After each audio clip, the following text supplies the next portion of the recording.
సంబంధించిన దుర్మార్గులు వీళ్ళు మాట్లాడితే ఎట్లా అండి? మేము దాని తర్వాత ఎన్ని కట్టుకుంటూ వచ్చినాము, దాని మీద ఎన్ని కట్టుకుంటూ వచ్చినాము, ఎన్ని ప్రాజెక్టులు కట్టినాము. ఇంకోటి ఏంటంటే దాదాపు ఏదైతే 968 టీఎంసీలు వాడుకోవడానికి ఇన్ని ప్రాజెక్టులు కట్టి దాదాపు ఎందుకంటే 400 టీఎంసీ లాగా తీసుకున్నాం. ఇంకా తీసుకునేది ఉన్నది. ఇంకోటి మిగులు జలాల గురించి కూడా కొంతమంది దుర్మార్గులు మాట్లాడతారు. ఎందుకంటే ఆంధ్ర ఏదైతే రాయలసీమ వేండు, కథ వేండు, కార్ఖాన వేండు ఆడ మాట్లాడంటే మిగులు జలాలు ఉన్నాయని చెప్పింది వాస్తవం కేసీఆర్ గారే. అదే విధంగా నీకు ఇంకో విషయం చెప్తా మీకు, ఏంటంటే మిగులు జలాలు ఏదైతే కేంద్రం తేల్చాలి, ఇంతవరకు తేల్చలేదు. ఒకవేళ 3000 టీఎంసీలు ఉంటే అందులో 65% మనకు రావాలి, 35% ఆంధ్రకు పోవాలి. 65% అంటే మనకు దాదాపు 2000 టీఎంసీలు తెలంగాణకు రావాలి. అదే విధంగా ఒక 1000 టీఎంసీలు ఏదైతే ఉందో ఆంధ్రప్రదేశ్కి పోవాలి. ఒకవేళ ప్రాజెక్ట్ కట్టకముందే ఏదైతే బనకచెర్ల కట్టకముందే వీళ్ళు 258 టీఎంసీలు దొంగతనంగా తరలించుకోపోతారు. ఇక ఈ ప్రాజెక్ట్ కడితే రోజుకు 4 టీఎంసీలతో 400 టీఎంసీలు దోపిడీ చేయడానికి వీళ్ళు ప్రయత్నం చేస్తున్నారు. ఈ ప్రయత్నం ఒకవేళ కడితే మాత్రం ఖచ్చితంగా తెలంగాణ ప్రజలు నిజంగా ఎక్కడ ఉన్నా లాగి కొడతారు. ఓకే, దానికి ఓకే. ఇప్పుడు బనకచెర్ల ఇష్యూలో 3000 టీఎంసీల మిగులు జలాల గురించి కాదు, దీంట్లో కేసీఆర్, హరీష్ రావు ఇద్దరు కూడా ఏదైతే ఆ కాళేశ్వరం ప్రాజెక్ట్ ఇష్యూలో జస్టిస్ పీస్ ఘోష్ కమిషన్ చెప్పిన దాంట్లో ఇద్దరు కూడా దోషులే. మాజీ ఆర్థిక మంత్రి పీసీ ఘోష్ కమిషన్ లో ఉంది క్లియర్ గా. నేను చెప్తా వినండి, వాళ్ళు ఏం చెప్పారంటే మార్పుకు వీళ్ళే కారణము అంటే మేము కాదు కారణము. ఏదైతే పర్మిషన్ తీసుకున్నాం దాని మీద కేబినెట్ ఆమోదం ఉన్నది. అదే విధంగా సిడబ్ల్యూసి కూడా మాకు ఆమోదం తెలిపిందని మేము చూపించడం జరిగింది.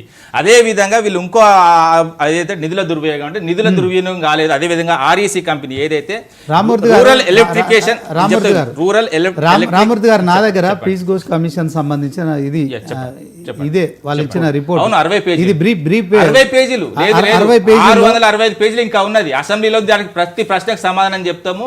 వీటికి ఈ 60 పేజీలకు ఈ రోజు హరీష్ రావు గారు కులంకుశంగా వాళ్ళు చెప్పిన ఏదైతే మొదటి పేజీలో వాళ్ళ పేర్లు కూడా చెప్తా వినండి, నా మాట వినండి. పేర్లు చదువుతారు కదా, ఆ పేర్లకు సంబంధించిన వాళ్ళు ఏదైతే వాళ్ళకి అనుకూలంగా లేని వాళ్ళు, అనుకూలంగా ఉన్న వాళ్ళు దాచిపెట్టి అనుకూలంగా లేని వాళ్ళు బయట పెట్టాలి అంతే తప్ప కానీ వాస్తవంగా వాళ్ళు అవినీతి చేసిలా చేయలేదా అన్న అధికారుల విషయం కాసేపు పక్కన పెట్టండి. ఓకే, వాళ్ళకి సంబంధించిన దాంట్లో వాళ్ళు ఎట్లా ప్రొటెస్ట్ చేసుకుంటారు, వాళ్ళు ఏం చేస్తారు అనేది ఇందులో కేసీఆర్, హరీష్ రావు ఒకటే చెప్తున్నా.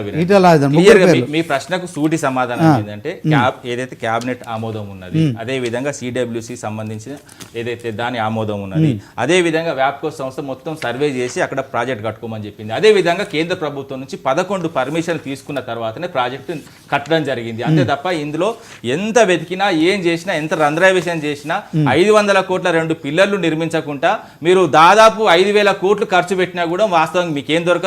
ఈ 2 ఏళ్లలో మళ్ళీ మీ ప్రభుత్వం పోతుంది. మీ ప్రభుత్వం పోయిన తర్వాత మళ్ళా వచ్చి ఆ ప్రాజెక్ట్ మళ్ళీ ఏదైతే 2 పిల్లర్లను కట్టి అదే విధంగా తెలంగాణ ప్రజలకు ఖచ్చితంగా నీళ్ళు అందిస్తాం. ఘోష్ కమిషన్ అయితే వెరీ క్లియర్గా చెప్తుంది. 665 పేజీల దాన్ని స్టడీ చేసి బ్రీఫ్గా క్యాబినెట్కి ఆ కమిటీ ఏమైతే 60 పేజీలు ఒక నోట్ ఇచ్చారో ఆ నోట్కి సంబంధించిన ఈ కాపీ. దీంట్లో ఖచ్చితంగా ఘోష్ కమిషన్ ఏం రికమెండ్ చేసిందంటే ఫైనల్గా దీంట్లో liable for criminal breach of trust అదొకటి, అప్రాప్రియేట్ యాక్షన్ రికమెండెడ్. సో ఇట్లాంటి అన్ని రికమెండ్ చేసింది కమిషన్లు. సర్ ఆర్థర్ కాటన్ మీద కూడా ఏదైతే హమింగ్టన్ కమిషన్ వేసిళ్ళు, ఆయన కట్టిన వాళ్ళ మీద ఎప్పుడైనా కూడా మంచి చేసిన వాళ్ళ మీద ఇప్పుడు ఏమంటారు చూసినావా, కాయలు ఉన్న చెట్టుకి దారుల దెబ్బలు ఎక్కువ అన్నట్టు ఆ విధంగా ఈ రోజు కూడా మనకు కనబడుతున్నది. ఎందుకంటే వీళ్ళు అవినీతి ఆరోపణ చెప్తా వినండి, వీళ్ళు చేసే ఆరోపణలు ఎంత చేసినా కూడా నేను మరీ చెప్తున్నా, కాళేశ్వరానికి సంబంధించి వీళ్ళైతే దోషులుగా మమ్మల్ని చిత్రీకరిస్తున్నారు. ఆ చిత్రీకరించే క్రమంలో కూడా వీళ్ళు ఫెయిల్ అయ్యారు. పీసీ ఘోష్ కమిషన్ కాస్త ప్రదేశ్ కాంగ్రెస్ ఘోష్ కమిటీగా ఈ రోజు తెలంగాణ ప్రజలకు ముందుకు వచ్చింది అన్నది క్లియర్ గా ఈ రోజు ఏదైతే హరీష్ రావు గారి స్పీచ్ విన్న తర్వాత ప్రతి ఒక్కరికి అర్థమవుతుంది. ఎందుకంటే ఏ విధంగా వాళ్ళు మా మీద మసిబూసి మారేడుకాయ చేయాలనుకున్నారో ఓ రోజు మొత్తం కంప్లీట్ గా ఎవరి పేర్లు ఇరికించాలని చెప్తున్నా. ఆ పేర్లు ఇరికించాలి. ఎందుకంటే చెప్తా వినండి, నెల 15 రోజుల కింద మీరు చూడండి, నెల 15 రోజుల కింద అన్ని ప్రధాన పత్రికలు తీసుకొచ్చి ఇక్కడ మన స్టూడియోలో కూర్చుందాం. లేదండి 31 తారీఖు నాడు లేదండి, మీరు నా మాట పూర్తిగా మాట్లాడేది పూర్తిగా నెల 15 రోజుల ముందు ఈ పేర్లు ఏవి లేవు, ఏం అవసరం లేదు, మీకు ఫైనల్ రిపోర్ట్ సబ్మిట్ చేస్తాను ఉన్నారు. సబ్మిట్ చేస్తున్న తర్వాత మళ్ళీ ఏదైతే గవర్నమెంట్ ఓన్లీ మొత్తం అందరూ కూర్చొని లేదు, రెండు లేదు, నెలలు ఈ పేర్లు- పొడిగించి, రెండు నెలలు Yes, 2 నెలలు పొడిగించి ఆ 2 నెలల్లో ఈ పేర్లు మొత్తం బయటకు Right, తీసుకొచ్చి okay. ఇబ్బంది పెట్టాలని చూస్తున్నారు తప్ప వాస్తవంగా చెప్పాలంటే కేసీఆర్ గారి మీద దీన్ని కానీ, ఎట్లా హరీష్ రావు గారి మీద కానీ BRS పార్టీ ఎట్లా- నేను- BRS నేను పార్టీ చెప్తా- ఎట్లా ఎదుర్కొంటారు? నేను చెప్తున్నా మేము న్యాయపరంగా ఎదుర్కొంటాం. అదే విధంగా ఎన్ని కమిషన్లు ఎదుర్కొన్నాం మేము చెప్తున్నా. ఏ కమిషన్లు వేసినా ఏది చేసినా కూడా ఏదో తెలంగాణ ఏర్పాటు నుంచి వెళ్ళి కేసీఆర్ అసెంబ్లీకి వస్తారా ఇప్పుడు? 100% వస్తారు. మొన్న కూడా వచ్చిపోయారు కదా. నేను ఏంటంటే ఇప్పుడు ఆయన కేసీఆర్ గారు అసెంబ్లీకి రావడమా రాకపోవడమా అన్నది సమస్య కాదు.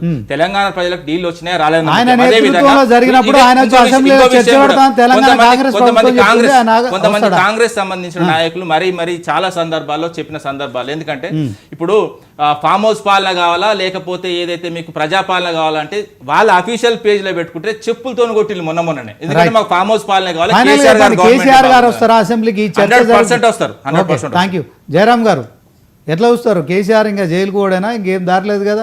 సుప్రీంకోర్టు జడ్జిగా చేశాడు ఆయన. లోక్పాల్ మొదటి చైర్మన్. పీసీ ఘోష్కు ఆ అర్హత ఉంది.